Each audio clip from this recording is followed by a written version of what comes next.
We interrupt your usual Fender Friday segment to take a trip to the dark side. Welcome back, Troglodytes, to your daily dose of guitar information, the Trogly's Guitar Show. That's right, we're taking a look at an ESP LTD today. But while we unbox this one, let's hear a word from our sponsor of today's episode. It's Sweetwater. Sweetwater is the premier place to buy all your gear. This particular one was selected out of 4 because that's how Sweetwater rolls. You can choose your top, you can choose your weight, you can choose the serial number. If you want to have a piano delivered with your guitar, or if you need a cello and a 100-foot long cable, Sweetwater's your place. You can also enter their monthly giveaways using the link in the description. But now let's check out this beast that I actually ordered from Sweetwater. Alright, let's go ahead and get into this review. A viewer of the show reached out to me and asked if I had ever taken a look at one of these bad boys. Do you guys know what this is? It's an Evertune system. In theory, this guitar will never go out of tune. And it's going to look pretty doing it. Take a look at that quilt. Well, I guess to be fair, it's going to look scary doing it. I shouldn't call the blood red ESP 1000 Viper a pretty guitar, right? It's built for heavy chug stuff because we've got Seymour Duncan pickups in here. We've got the Evertune. We've got a master volume and a master tone with coil splitting abilities. This is ESP's take on an SG. Now, it's kind of like a blending of a whole bunch of like Gibson elements, so it's still kind of familiar to me. But if you compare it side by side with a real Gibson SG, you can tell the Viper is a little bit more offset. Gibson SGs aren't perfectly symmetrical either, but these guys take it a little bit more to the extreme. But besides just the body shape difference, these actually have 24 frets on here, which is 2 frets more than a normal Gibson SG. That's not to say that there aren't runs that exist like the Zoot suits that have 24, but a lot of the Vipers will have that whole design. But perhaps the greatest thing about these guys is their upper fret access. I mean, take a look at this. That's looking pretty nice. It's very comfortable. The neck heel is completely sculpted away for easy upper fret access. I mean, this is a very easy to play guitar. It's been a while since I've had an LTD on the show, ever since like the Trey Tuesday series, but they are effortless to play. And there's quite a few different Viper models out there that you can try from varying price points, but the one that we're looking at today is the Viper 1000 Evertune. They are $1,299 brand new, and it comes in the cherry satin finish. However, if you don't really care about the whole Evertune system, you can save yourself $250 and get a gloss finish as a purple burst or a sunburst color. Because let's face it, Evertunes are expensive for a reason, because they are great to record with because they keep your tuning 100% completely stable. Like, you're supposed to be able to hammer away on these things and never have any issues. So that's what we're really going to check out today, because I am interested in giving that a go. But so far, first impressions, I'm really liking this satin finished one because it's one of those really nice high quality satins. So I could see how somebody would actually view that as a pro over the other models. But just in case you've never seen an Evertune, I haven't actually tore one apart, so I can't fully explain it right now until we get to the workbench. But essentially, it uses a spring system here to create a constant tension on this. So what's really freaky is when this is set up, you can bend on the guitar, but it doesn't change the pitch of the note. Freaky, right? So let's go ahead and throw this one on the workbench to take a closer look at its parts. Just kidding, we're doing everything out of order today. We're gonna do the playing demo first because I don't want to mess up this system and not be able to get it back together. So, first thing, you're probably like, well, how the heck do you tune this thing? So the way you tune these guitars is apparently you take this little key that they give you and you tune it using these little Allen keys, essentially. So let's go ahead and do that.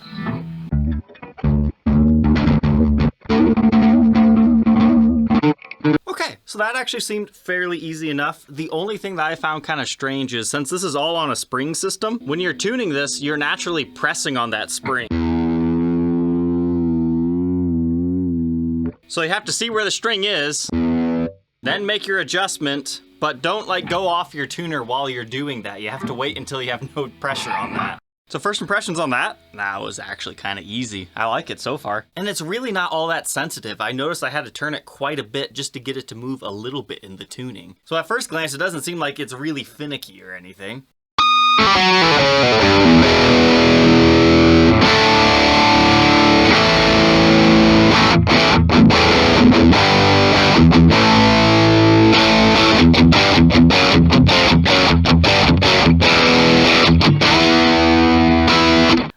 bridge pickup sounds really good.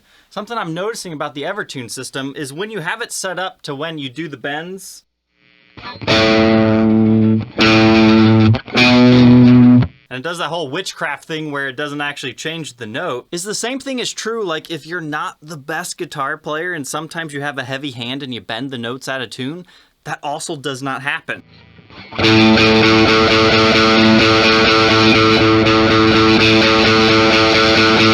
So I can see how that would be an invaluable tool in like a recording session, because you can be as heavy-handed as you want. I mean, these are extra jumbo frets here, and you don't have any of that garbage.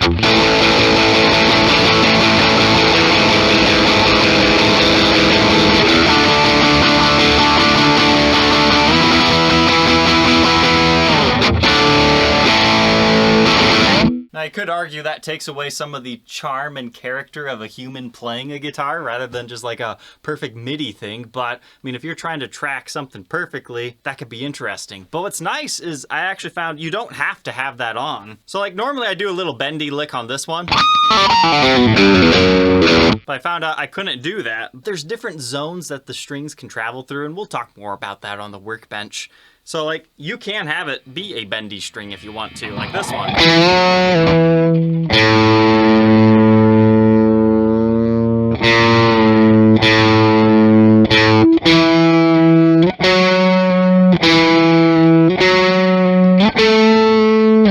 It's that easy to turn it on and off.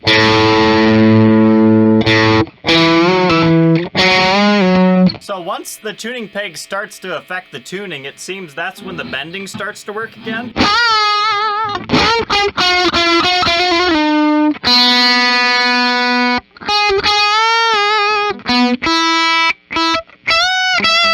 But obviously, then you have to retune it once you have it set up the way you want. So I think what I'm gonna do is I'm gonna lock the bottom three, but leave the top three. That way I can do my usual playing style.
Surprised just how much I like this Evertune system. I always just kind of wrote them off as, you know, really heavy metal chuggy chug guys need these things, but I could see these equipped on almost every single guitar.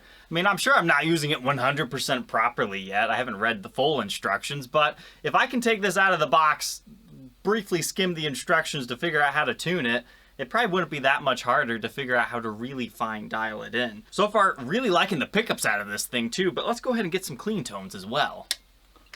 As part of our spooky episode, we're doing everything backwards today.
I don't know about you guys, but I really like the chunkiness of the humbuckers.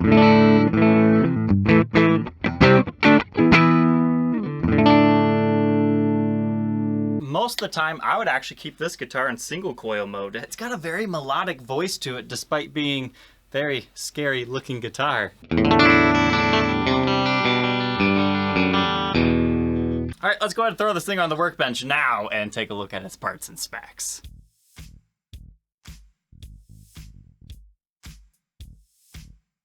All right, inside the Viper, let's start here. Let's see more Duncan, Pegasus, and killer pickups.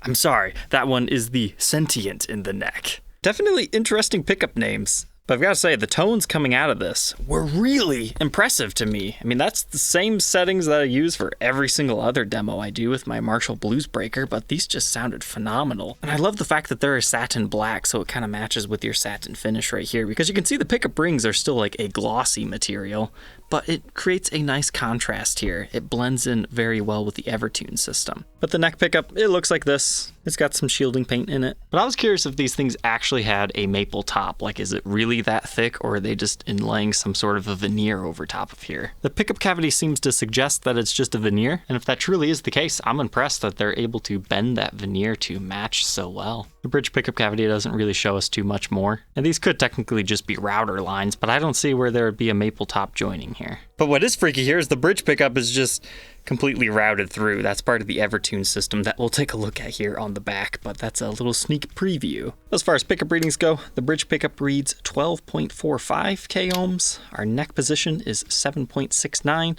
and the middle for fun should be in between that at 4.8. And remember, just like I showed you in the demo, you can split those to get kind of single coil sounds. So 2.4 in the middle, 6.3 in the bridge, and 3.9 in the neck. Very simple controls, easy to understand. However, for some strange reason, the tone knob is way easier to turn than the volume, but this has like a nice gradual curve to it, so I think that was by design. So if you need to do volume swells, it's a little bit easier to ramp up instead of just instantly cutting it like this one can do. But that might also just be the difference between a solid shaft versus the split one.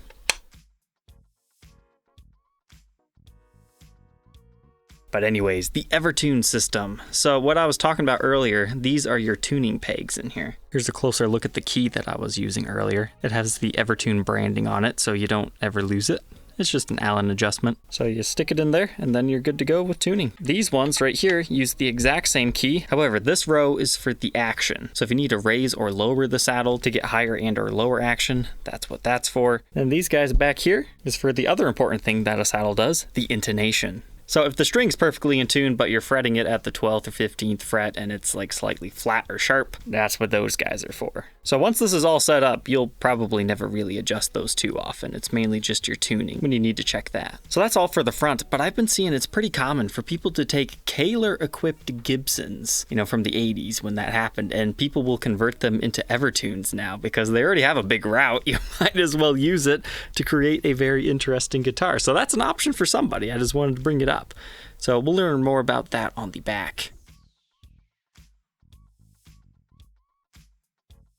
But we can just take a second to appreciate our wooden veneer here. Now these are all a little bit different, so that tells me it's at least a real wooden veneer. I'm not seeing too much movement in this top, but it was kind of a cloudy day when I was filming the B-roll, so can't really 100% comment on it. But it's about 11 inches wide. It feels wider than a normal SG, and I would say about 13 inches at the widest. And it looks like they line up the center seam of the veneer with the strap button right here, so it runs up the center there. So far, the only thing I didn't really like about this guitar is it does not balance on a strap well at all. Maybe they need to move the strap buttons on here. Maybe this is a particularly neck-heavy example, but this one definitely likes to sit kind of parallel to you. And that's just a straight-up mahogany body here. So now we move on to our neck. We've got a Macassar ebony fretboard. However, the rest of the specs kind of get interesting here. So I was telling you earlier, this is a 24 fret guitar and it's got the extra jumbo frets. And normally I'd be scared of extra jumbo frets because of the whole pulling it out of tune if you press too hard on the string. So that's one of my favorite things about the Evertune so far.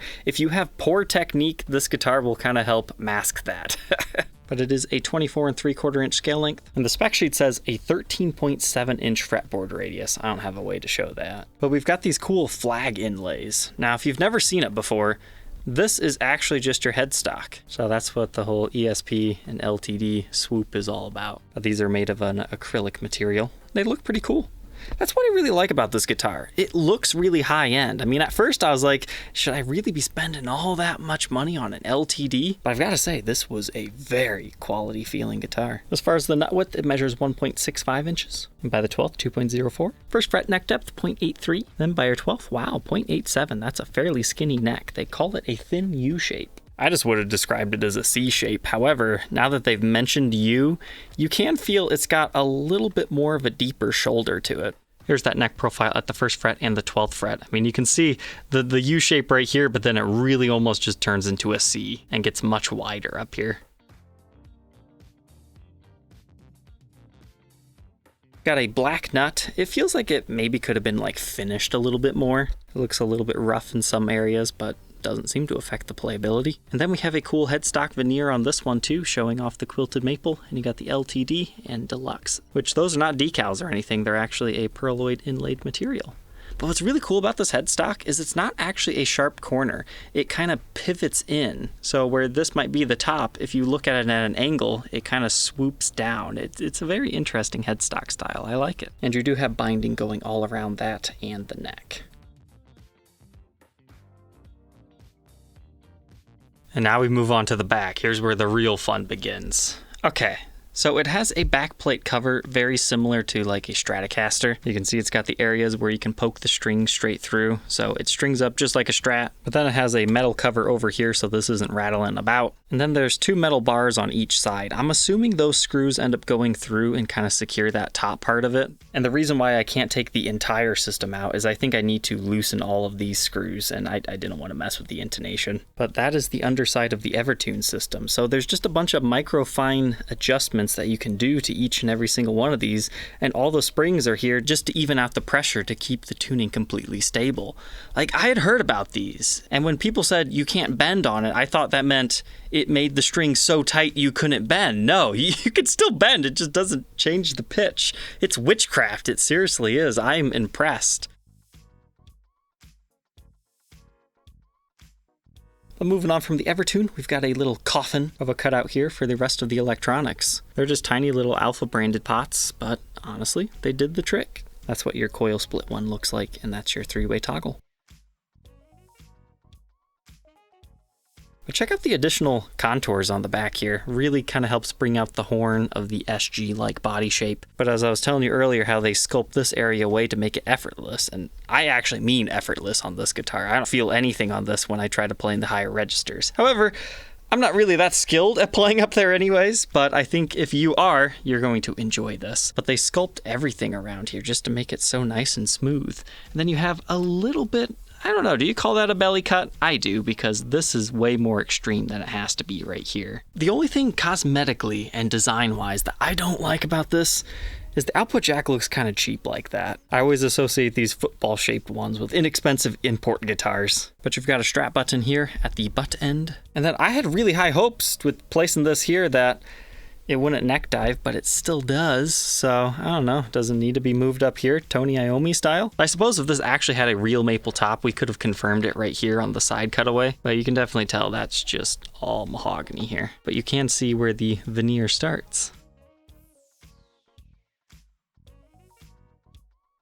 But this is also a 3-piece mahogany neck, but you can tell it's a little bit of a lighter mahogany color as compared to the body because you actually see a color difference here. Now, I got really excited when I unboxed this thing because I saw this dark streak on the mahogany. I thought, is that a 5-piece neck? Heck yes, because I mean, it's got a volute here. That would be even cooler. But then when I got up here, it's like, oh, no, it's just a 3-piecer. That's just a dark streak in the wood. But everything is this nice satin finish. And it feels like this satin would actually stay satin for quite some time. I mean, this is a high-end feeling finish. There you can see designed by ESP. Our serial number is right here. And this one was made in Indonesia. And we've got black Grover tuners. All right, now that I've got it all strung back up here, I can explain it a bit more. Now what you're seeing here on the screen is the actual user manual. So if you're really using this video as a how-to guide to help set up yours, which I highly doubt anybody is, you can use those instructions to get a little bit more clarity. But when you're stringing it back up, basically you do everything like normal. Except for eventually when you start turning this, there's going to be a point where this no longer changes pitch. That's what this active zone is. That's when your saddles are going to do its thing where if you bend and do all that, it doesn't change anything. So that's where you want it to all be before you go down to your bridge to adjust the tuning. It's really just that simple. So there we go. I was able to get it back very easily. I mean, I would say that's almost as easy as a stop bar tailpiece once you have this set up from the factory to the tuning that you want. Now, if you want to mess with string gauges and stuff, I guess you have to do some other micro adjustments, but I'm not going to get too much into that today. This is just a first impression of a witchcraft system. But all said and done, it weighs just about 8 pounds, 7 pounds, 15.2 ounces. Pretty cool. So now that we know all about this Viper with a stock Evertune system on it, what are my final thoughts on this thing? Pleasantly surprised. I was seriously expecting today's episode to be a little bit of a headache figuring out this system, but I had no idea it was that easy. So as far as an Evertune goes, 100% I would suggest you try one out, especially if you're a gigging musician or you're doing a bunch of recording or you just don't want to have to worry about tuning a guitar all the time. Because apparently it's supposed to also help against like humidity changes and stuff like that. But now, how do I feel about this particular LTD, the Viper 1000? Remember, you can save yourself a couple $100 if you want to go for the one that doesn't have the Evertune system. Do whatever works best for you. But I want you to be aware that you don't have to be scared of these things. They're not that difficult. I was actually seriously impressed by this. I like the way that this satin finish feels. It's velvety smooth. The pickups are the same in both models, so you can expect similar tones. And I was very pleased with those. I didn't think there was anything wrong with it. And it played effortlessly up and down the neck. I would highly suggest this model in general. I thought it was a very good value for a player's instrument. Is this thing ever going to be collectible? No. Is it going to hold its value on the used market? Probably not as much as some other guitars. But if you're just looking for something to play and record with, that's exactly who this is for. And that's why somebody did an NGD purchase with this. So if you want to have your brand new guitar reviewed on the show, you can check out more information on my website. All right, Troglodytes, I hope you enjoyed tonight's spooky episode. And we'll catch you tomorrow on the next one. Take care.